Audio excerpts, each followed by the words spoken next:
Hi Dolly friends, Chris once again. Welcome back to another video. I'm actually going to sit down this time on the movie watches. Now I got 5 movies, but one of them has like 60 movies on it, so I want to talk about 2 movies on there. But yeah, this first movie is The Possession, which is definitely one of the better Exorcist type of movie. Possession. It was definitely.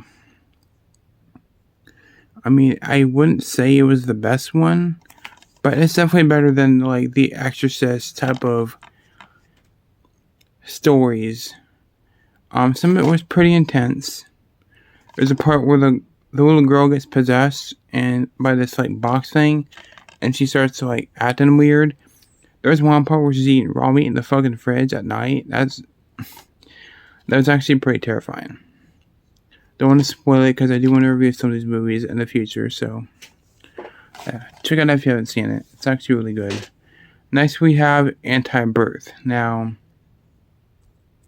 the only reason I wanted to check out this movie in the first place was because Meg Tilly's in it, and I'm a huge Jennifer Tilly fan, so I wanted to watch this. Very strange, very weird, and kind of gross movie, but it was actually a well done story for what the movie had to be. Without spoiling, it's about this girl who gets like pregnant, but it's not with any type of baby or anything, and I don't want to spoil anything, so check out if you haven't seen it. It's pretty weird. The ending is absolutely insane and just bad shit crazy. So yeah, check it out if you haven't seen it. I need to get a drink.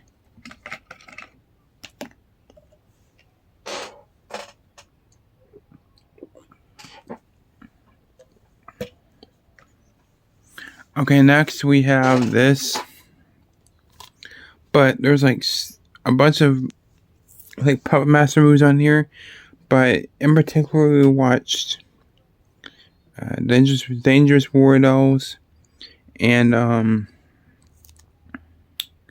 what was the other one? Oh yeah, Doll Graveyard, right there. Well, I reviewed Dangerous Warriors a long time ago. I remember not caring for it, but watching it again, it's actually not that bad. I literally have heard nobody at all talk about that movie on YouTube at all. It's basically about this woman who's like at a woman's prison, and she basically gets these ward offs from her daughter, and they crawl inside her ear canal, and she starts getting possessed and starts killing people at the prison.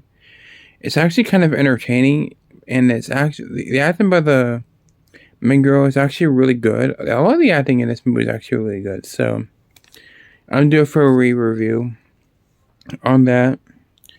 But then we have Doll Graveyard, and it's basically this movie is just your basic killer doll film. Basically, they're possessed by a soul of a little girl who got killed at her by her father, buried her.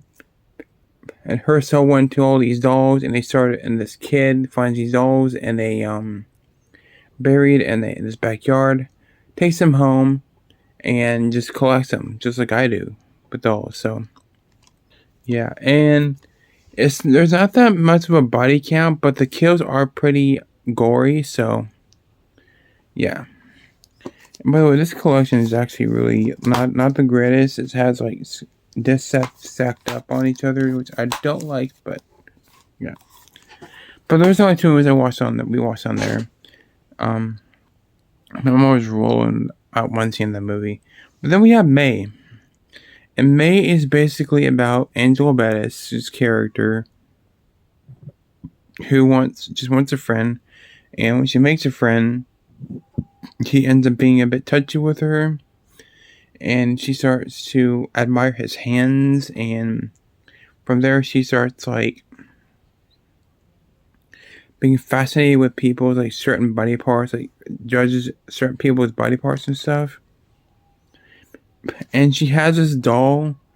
She has in a glass case that said it'll be her best friend forever. But the doll ends up being broken, and she ends up like going back to insane. I don't want to touch up on anything else because I don't want to spoil any of these movies, but It's definitely a good movie.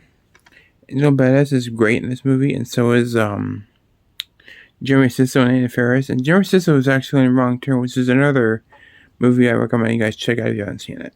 So yeah, May, good movie. Lastly, 3 good movies in a row. We got Dolly Motherfucking Dearest. Now, I know people don't like this movie because there's no gore, it's boring, but I actually thought it was actually a well done movie. Now, it's no Megan, that's for sure, and it's even no Chucky, but it still was a good movie. The doll was pretty creepy, and that's definitely another doll that I want to have in my collection. I know, doll obsession. But it's basically like Child's Play. A little girl gets a doll, girl becomes attached, doll possesses girl, girl and doll go psycho. That's all I'm going to say. So Dolly Dearest. But yeah, that's all my weekly horror watches of the week. My mom absolutely loved all these movies. She actually likes Meg Tilly, so she's a big fan of like her acting and stuff. So yeah. But let me know what you guys think of any of these movies. Have you seen them? Have you heard of them? Let me know in the comments below. Thanks for watching, and I'll see you guys in the next video, which is, I'm not sure what next video is going to be, but I'll think of it. But yeah, peace out, guys.